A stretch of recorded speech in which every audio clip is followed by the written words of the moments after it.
کے حوالے سے۔ اللہ اپنا دین، اپنا نظام کسی غیر معصوم کے ہاتھ میں نہیں دے گا۔ ایک نجی ٹی وی چینل کے اوپر تھے، ایک دیوبندی مفتی صاحب ہمارے ساتھ تھے، ایک بریلوی مفتی صاحب بھی تھے۔ وہ فرمانے لگے کہ ہم پنجتن کی عصمت کے تو ہم اہل سنت بھی قائل ہیں، آپ اپنے ائمہ کی عصمت کے جو قائل ہیں اس پہ آپ کے پاس دلیل کیا ہے؟ البتہ ہم بہت مفصل کتاب لکھ رہے ہیں، 200 دلیلیں ہم قائم کر رہے ہیں، جس میں سے 150 دلیلیں لکھ چکے ہیں اب تک ہم۔ ائمہ اہل بیت کی عصمت پر 200 دلیلیں، ہم اپنے علمی مخالف لوگوں کو وہ دلیلیں دیں گے کہ اگر ہم 7ویں امام کو، 8ویں امام کو، 11ویں امام کو معصوم مانتے ہیں تو ہمارے پاس دلیل کیا ہے؟ بہت ساری دلیلیں ہیں، بڑی وافر دلیلیں ہیں ان کی عصمت کے اوپر۔ لیکن میں نے وہاں جو چلتے چلتے گزرتے ہوئے ایک جملہ کہا تھا، اور یہاں اس کو تکرار کر دیتا ہوں۔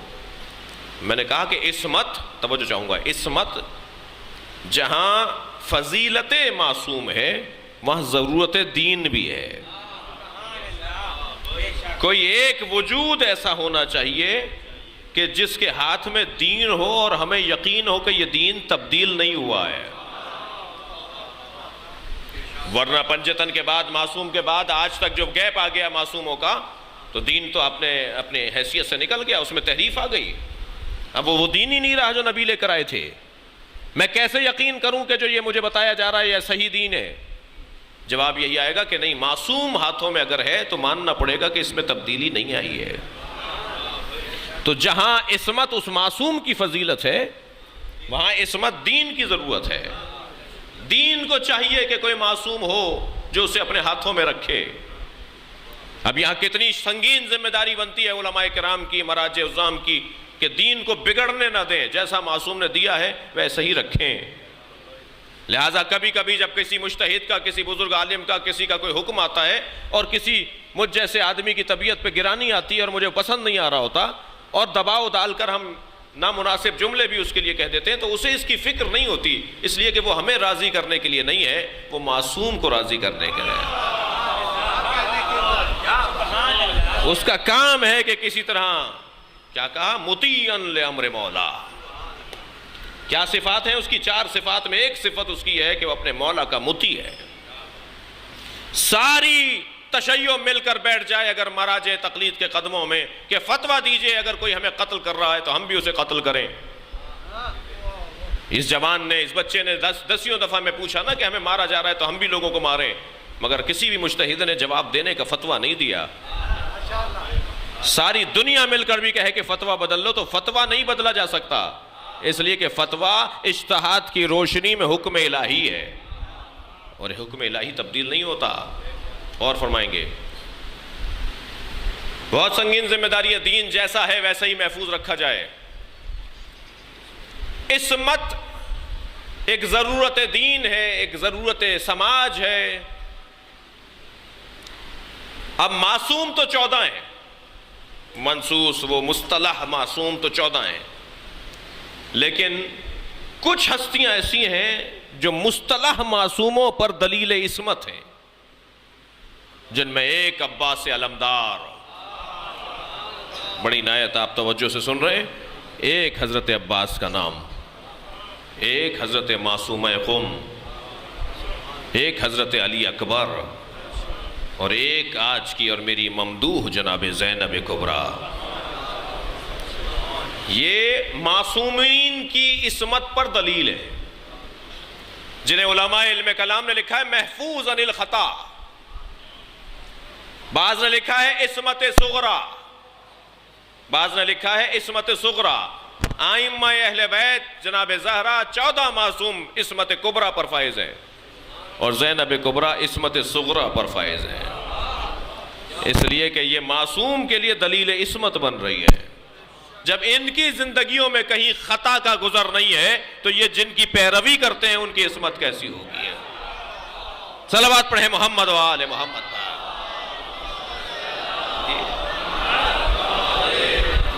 میں نے تمہید سے ایک اور مرحلے کے لیے لی۔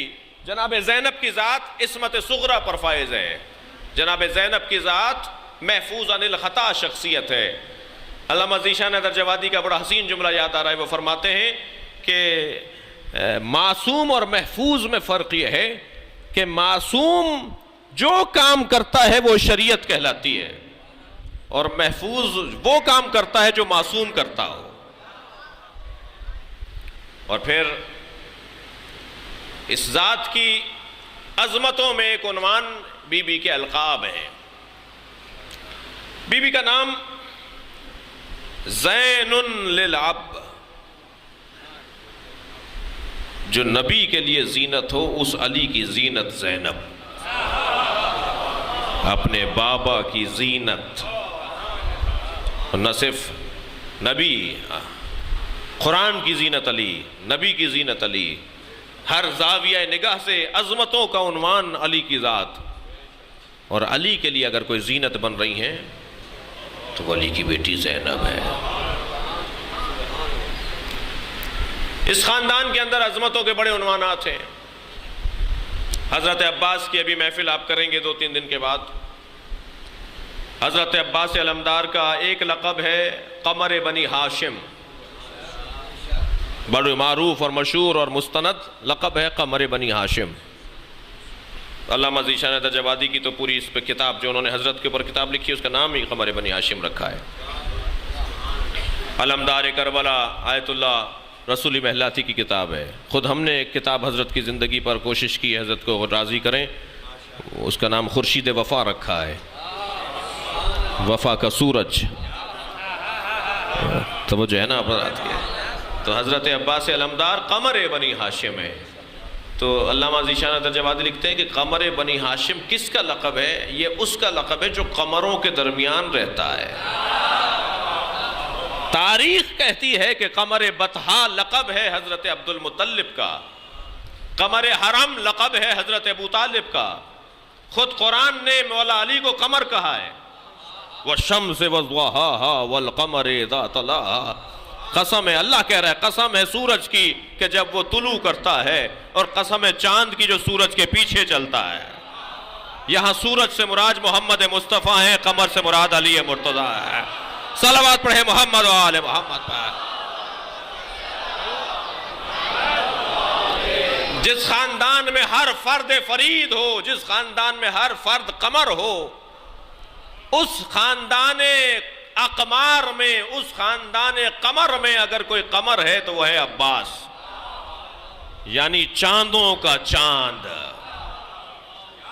قمروں کا قمر۔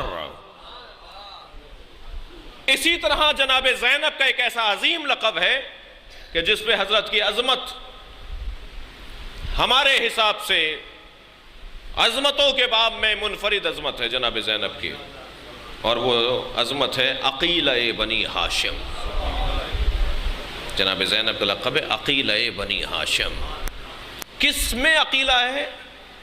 جو خود عقل الہی ہے۔ تھوڑا سا توجہ بڑھائیں۔ یہ جو اللہ نے کہا ہے اول ما خلق اللہ القلم، نبی نے فرمایا اول ما خلق اللہ القلم، اول ما خلق اللہ نوری، پھر نبی نے فرمایا اول ما خلق اللہ العقل، اللہ نے سب سے پہلے عقل کو خلق کیا۔ ایک حدیث میں فرمایا اللہ نے سب سے پہلے قلم کو خلق کیا، ایک حدیث میں فرمایا اللہ نے سب سے پہلے مجھ محمد کے نور کو خلق کیا۔ یا رسول اللہ، آپ کا نور پہلے بنا، قلم پہلے بنا، یا عقل پہلے بنی؟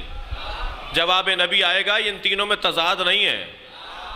یہ ایک حدیث دوسری حدیث کی تشریح کر رہی ہے۔ جسے قلم کہتے ہیں اسی کو محمد کہتے ہیں، جسے محمد کہتے ہیں اسی کو عقل کہتے ہیں۔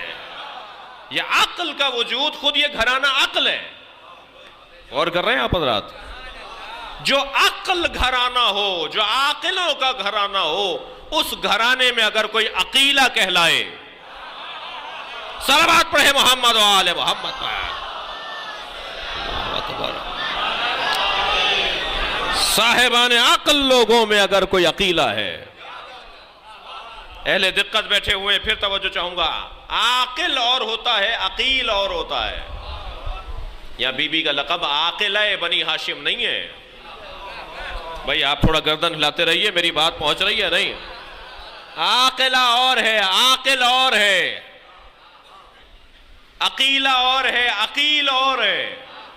عاقل اور عقیل برابر نہیں ہے، اور فرما رہے ہیں۔ عاقل اسے کہتے ہیں کہ جو صاحب عقل ہو جی، مگر ضروری نہیں ہے کہ اس کی عقل ہمیشہ سے ہو، جب سے پیدا ہوا جب سے ہو، نہیں ایسے نہیں جی۔ ممکن ہے کہ کبھی اس کی عقل کم رہی ہو، کبھی عقل ہی نہ رہی ہو، پھر آ گئی ہو، پھر تھوڑی بڑی ہوئی ہو، پھر بڑی ہوئی ہو، ایک وقت آیا کہ عقل بڑی ہو گئی، عقل بڑھ گئی، عقل پوری ہو گئی۔ اذا تم العقل نقص القلام، جب عقل کمال پر پہنچ جاتی ہے تو بولنا کم ہو جاتا ہے۔ حدیث سنا دی میں نے آپ کو، جب عقل کمال پر پہنچتی ہے تو صاحب عقل کی گفتگو کم ہو جاتی ہے۔ زیادہ بولنے والے دلیل ہوتی ہے کہ عقل نہیں ہے ان کے پاس، کم بولنے والے خود دلیل بن جاتے ہیں کہ ان کی عقل بہتر ہے۔ ایسا ہی ہے، اس کا مطلب یہ کہ عقل جو ہے وہ مختلف مراحل طے کرتی ہے، عقل کے مختلف مراحل ہیں۔ چاہ رہے ہیں یہ بات کروں میں نہیں جی۔ علماء علم کلام نے، علماء عرفان نے عقل کی 4 قسمیں بیان کی ہیں۔ سنا دوں سبق اپنا؟ تھوڑا سا گردن ہلاتے رہیے، مجھے یہ خوف ہو رہا ہے کہ یہ آواز آپ کو تنگ نہ کر رہی ہو، میری آواز تھوڑا سا ساؤنڈ میں مسئلہ مجھے محسوس ہو رہا ہے، ایسا نہیں ہے نا؟ صحیح ہے سب؟ پیچھے والوں نے ہاں نہیں بولا، اس کا مطلب ہے جی، شکریہ، بہت شکریہ۔ عقل کی 4 قسمیں ہیں، بیان ہو جائیں نا؟ عقیلہ بنی ہاشم پر بات کر رہے ہیں۔ عقل کی 4 قسمیں ہیں۔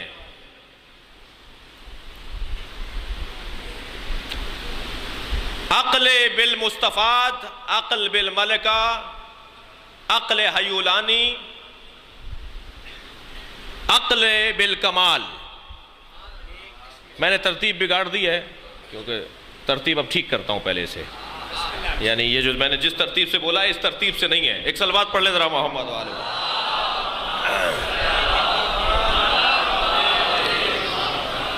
عقل حیولانی سب سے پہلی عقل ہے۔ جب عقل بنتی ہے، جب اللہ عقل کو بناتا ہے تو یہ عقل حیولانی ہے۔ یہ جو بچہ دنیا میں آتا ہے نا، عقل کو لے کر آتا ہے، مگر عقل حیولانی کو لے کر آتا ہے۔ جس کی مثال آپ یہ لے لیجئے، مثال کے طور پہ یہ برتن ہے، اس میں آپ بہت ساری چیزیں ڈال سکتے ہیں، کچھ بھی ڈال سکتے ہیں، ٹھیک ہے؟ ایک صفحہ ہے جس پہ بہت ساری چیزیں آ سکتی ہیں۔ اس کیفیت کو کہیں گے بچے کے حوالے سے عقل حیولانی۔ اب اس میں آپ جو ڈال دیں، اس کو آپ انسان بنانا چاہیں تو انسان بنا دیں، اسے آپ جانور بنانا چاہیں تو آپ جانور بنا دیں۔ اللہ نے اسے عقل دے کر بھیجا ہے، آپ اسے چاہیں تو یہودی بنا دیں، چاہے اسے ہندو بنا دیں، چاہے اسے آپ مسلمان بنا دیں۔ اللہ نے اسے پذیرش، قبول کرنے والا، قبولیت کا ایک مادہ اور اہلیت اور صلاحیت دے کر بھیجا ہے جی۔ تو یہ عقل حیولانی ہے۔ عقل ہے، صفحہ ہے، خالی صفحہ ہے، اس میں جو ڈالنا چاہیں ڈال دیں، یہ عقل حیولانی ہے۔ یہ عقل حیولانی ایک مرحلہ اور آگے بڑھتی ہے اور وہ کہلاتی ہے عقل بالفعل۔ یہ فعلیت میں آنا شروع ہوتی ہے، یہ کام کرنا شروع کرتی ہے۔ 2 باتیں اس نے سنی تھیں، اب ان دونوں کو جوڑنا شروع کر دیتی ہے۔ یہ ایک بات ایسے سنی تھی، ابا سے سنا کہ خبردار بڑوں کی بات میں بات بولتے نہیں ہیں، جب بڑے بات کر رہے ہوں تو چھوٹوں کو بولنا نہیں چاہیے۔ یہ انہوں نے سن لیا، لیکن انہوں نے اپنے استاد کو بھی ٹوک دیا کیونکہ وہاں ان کا بھی کوئی بڑا بیٹھا تھا۔ اب انہیں یہ نہیں پتا کہ استاد کو ٹوکتے نہیں ہیں۔ انہوں نے ایک بات تو سنی تھی کہ بڑوں کے بیچ میں نہیں بولتے، مگر یہ بات نہیں سنی تھی کہ بڑوں کو ٹوکتے نہیں ہیں۔ انہوں نے ٹوک دیا بچے کو۔ اب یہ عقل بالفعل، کام کر، پھر سے وہ سمجھائے گا نہیں بیٹا وہ بات ٹھیک ہے تو یہ بات غلط ہے۔ یہ عقل بالفعل، آہستہ آہستہ عقل کام کرنا شروع کر رہی ہے۔ یہ جیسے جیسے بڑا ہوتا جاتا ہے، جیسے جیسے جوان ہوتا جاتا ہے، اس کی عقل جو ہے عقل بالفعل ہو جاتی ہے۔ پھر یہ عقل بالفعل سے عقل بالمستفاد تک چلی جاتی ہے۔ اس کی عقل جو ہے اب استفادہ کرتی ہے، چیزوں کو سمجھ، ایک مرتبہ دیکھا تھا، سنا تھا، استاد نے سمجھایا تھا، اب قیامت تک، اب زندگی بھر تک یاد رہے گا وہ فارمولہ۔ یہ عقل بالمستفاد ہے۔ لیکن ایک مرتبہ ایک عقل اور ہے جو عقل بالکمال ہے۔ یہ عقل وہ ہے جو یہ کہہ دے وہی عقل بن جائے۔ ان کے فیصلے عقل کہلائیں گے، ان کے احکامات عقل کی بنیادیں کہلائیں گی، جو یہ کہیں گے وہی عقل ہوگی۔ یہ ہے معصومین کی عقل، یہ ہے معصومین کی عقل۔ لہذا آیت اللہ جوادی عاملی تقسیم کر رہے ہیں انسان کامل اور انسان اکمل میں۔ انسان کو دو حصوں میں تقسیم کر رہے ہیں. فرماتے ہیں ایک انسان ہے، ایک انسان کامل ہے اور ایک انسان اکمل ہے. اور انسان کامل اور انسان اکمل کی انہوں نے تعریفیں کی ہیں. فرماتے ہیں مالک اشتر انسان کامل ہیں، علی مرتضیٰ انسان اکمل ہے. ان سے بڑا پھر کوئی انسان نہیں ہے. اور فرمایا آپ نے اب یہ خاندان کون سا خاندان ہے؟ یہ سارے عقیل ہیں. یہ سارے عقیل ہیں. جیسے یہ سارے چاند ہیں نا، جیسے قمر ہیں سارے، ایسے یہ گھرانہ سارے عقیلوں کا خاندان ہے. عقیلوں میں اگر کوئی عقیلہ بن جائے تو اسے زینب کبریٰ کہتے ہیں. اس کے بڑا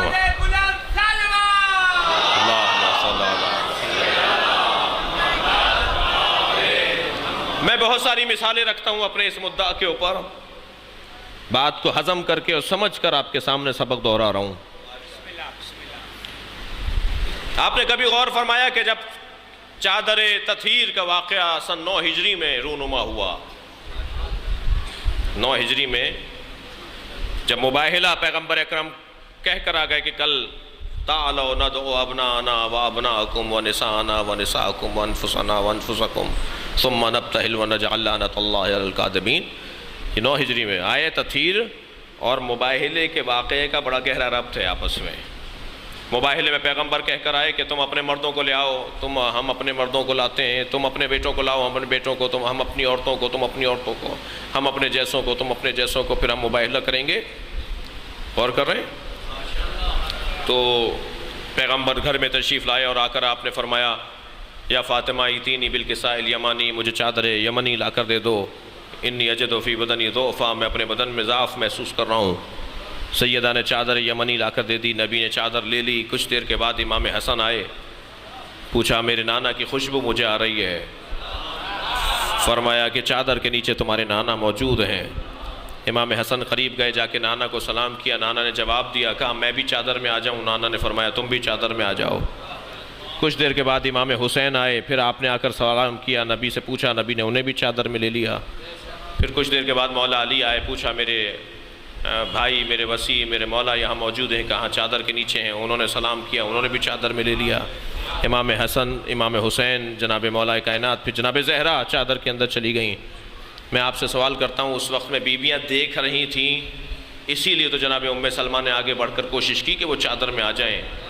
اور نبی نے چادر کا کونا کھینچ کے فرمایا تم خیر پر ہو، اہل بیت میں نہیں ہو. ہو جائے. میں آپ سے سوال کر رہا ہوں کہ اس ماحول میں جناب زینب کہاں تھیں؟ قاعدتاً قانوناً طبق معمول جناب زینب وہی ہیں. عقیلہ بنی ہاشم کی دلیل دے رہا ہوں. زینب کبریٰ وہی ہیں، مگر چادر کے قریب آنے کی کوئی روایت نہیں ملتی.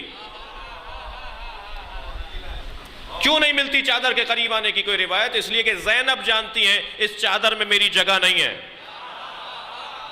تمام تر عظمتیں میں چادر کے اندر اگر چلی جاؤں گی تو معصومہ کا ایک بال اگر آسمان دیکھے گا تو قیامت آ جائے گی. مجھے تو کوفہ جانا ہے، مجھے تو شام جانا ہے، میرا تو کام ہی کچھ اور ہے. اللہ اکبر. مجھ سے جو اللہ نے کام لینا ہے وہ کام ہی کچھ اور ہے. دلیل دے رہا ہوں. جب مولا کائنات کو لے جا رہے تھے نا گرفتار کر کے، جناب زہرا نے فرمایا تھا میں اپنی چادر پریشان کر رہی ہوں، میں اپنے بال پریشان کر رہی ہوں، چھوڑ دو علی کو. تو لکھا ہے آیت العلم عباس قمی نے بھی، شیخ عباس قمی نے بھی اور بزرگوں نے بہت لکھا ہے اس روایت کو. بڑی روایت ایک جگہ نہیں ہے کہ جب بیوی نے فرمایا خلو ابو الحسن کو چھوڑ دو ورنہ میں اپنے بال پریشان کر دوں گی. تو سلمان کہتے ہیں کہ میں نے دیکھا سیدہ نے اپنی چادر ہٹانا چاہی، گویا اپنے سر کو کھول رہی تھی سیدہ. تو سلمان کہتے ہیں میں نے دیکھا مسجد نبوی کی دیواریں فضا میں اٹھنے لگیں. یہ مسجد اتنی اوپر ہو گئی تھی کہ گھوڑا گزر سکتا تھا. جب مولا علی نے یہ منظر دیکھا ماحول کے اندر تو مڑ کر دیکھ کر فرمایا فاطمہ اپنی چادر پریشان نہیں کرو. گویا زہرا فرمانی تھی میں قیامت لا رہی ہوں، اگر علی کو نہیں چھوڑو گے میں ابھی زمین آسمان جوڑ دوں گی، میں ابھی آسمان اور زمین کو ملا ڈالوں گی. اور مولا نے فرمایا نہیں چادر پریشان نہیں کرو اپنی. زینب جانتی ہیں کہ مجھے کوفہ جانا ہے، زینب مجھے جانتی ہیں کہ مجھے شام جانا ہے، میرے سر پہ چادر نہیں ہوگی، آسمان چادر کے بغیر میرا سر دیکھے گا۔ لہذا بی بی اس 3 یا 4 سال کا سن ہے جناب زینب کا اس وقت، مگر اس کے باوجود بھی چادر میں نہیں جا رہی سیدہ زینب۔ اسے کہتے ہیں عقیلہ بنی ہاشم۔ صلوات پڑھیں محمد و آل محمد پر۔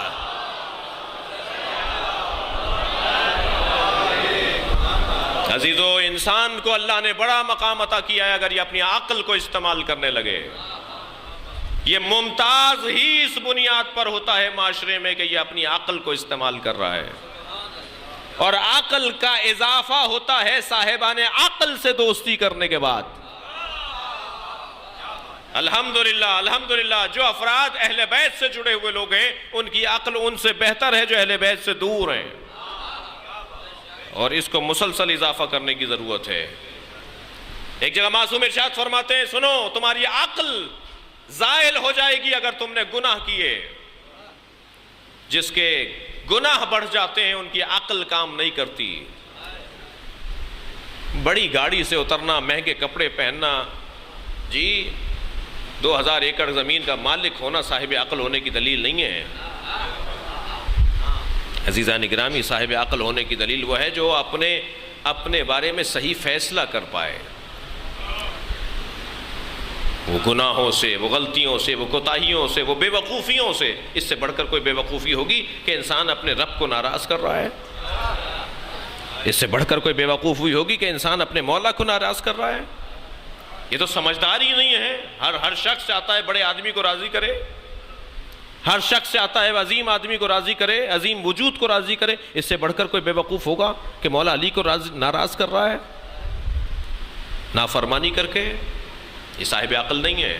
عقیلہ بنی ہاشم کی محفل ہے۔ سب سے بڑا پیغام سیدہ کی زندگی کا، جناب زینب کی زندگی کا یہ عقل کا استعمال کرو۔ اور عقل کے استعمال کے لیے عزیزان گرامی ایک اہم ترین موڑ یہ ہے کہ جب کبھی مجھے یہ طے کرنے میں مشکل ہو رہا ہو کہ یہاں میرا فیصلہ، میرا قدم، میرا اقدام، میری رائے صحیح ہے یا غلط ہے، تو عقل کا استعمال یہ ہے کہ کچھ دیر تأمل کر کے اللہ سے توکل کرو، ایک لو لگاؤ، یا اللہ میری رہنمائی فرما۔ وہ جو ایک لمحہ گزرتا ہے نا اللہ سے رہنمائی مانگنے کا، پھر اللہ کی طرف سے جو پیغام آتا ہے وہ الہام سے کم نہیں ہوتا، پھر اللہ مدد کر رہا ہوتا ہے، ہمارے ذہن میں وہ خیال آ رہا ہوتا ہے۔ عقل کا استعمال۔ عزیزان گرامی، خواتین کے بڑے روپ ہیں، عورتوں کے بڑے روپ ہیں۔ اللہ نے اس خاتون کو، اس صنف نازک کو، اس عورت کو بہت سے رنگ اور روپ دیے ہیں، مگر اس کے روپوں میں، اس کے رنگوں میں تقدس پایا جاتا ہے۔ یہ سب سے پہلے اللہ اکبر زوجہ بن کے جب آتی ہے تو اس میں تقدس اتنا ہے، اس میں تقدس اتنا ہے کہ یہ اپنے شوہر کو اللہ کے قریب بھی بنا سکتی ہے اور اللہ سے دور بھی کر سکتی ہے۔ بہت سارے لوگ آپ نے دیکھے ہوں گے شادی سے پہلے نمازی تھے، شادی کے بعد نمازی نہیں رہے۔ کیا ہو گیا بھائی؟ جماعت میں نہیں آ رہے، نماز میں نہیں آ رہے۔ شادی سے پہلے داڑھی تھی، اب وہ داڑھی کٹ گئی کیونکہ زوجہ محترمہ آ گئی ہے۔ جی، یہ زوجہ اپنے شوہر کو دیندار بھی بنا سکتی ہے، بے دین بھی بنا سکتی ہے۔ یہ زوجہ اپنے شوہر کو انسان بھی بنا سکتی ہے، حیوان بھی بنا سکتی ہے۔ یہ شادی چند لمحوں کی تسکین کا نام نہیں ہے، یہ انسانیت کے فروغ کا نام ہے۔ میرے آپ کے رہنما کیا فرما رہے ہیں؟ جب شادی کے دوسرے روز نبی نے مولا علی سے پوچھا، بتاؤ میری بیٹی کو کیسا پایا؟ ہمارے معاشرے کا کوئی سسر اپنے داماد سے یہ سوال نہیں کرتا، اس لیے کہ ہماری ذہنیت خراب ہے، ہماری ذہنیت ہی کچھ اور ہے۔ نبی پوچھ رہے ہیں بتاؤ میری بیٹی کو کیسا پایا؟ مولا علی سے پوچھ رہے ہیں نبی مکرم۔ مولا نے فرمایا نعم العون علی طاعت اللہ، میں نے اللہ کی مدد، اللہ کی اطاعت میں فاطمہ کو مددگار پایا ہے۔ فاطمہ زہرا مجھے اللہ کی اطاعت میں مدد کر رہی ہے۔ جو مشکل کشائے کائنات ہو اس کی مشکل کشا فاطمہ ہے، اسے مدد.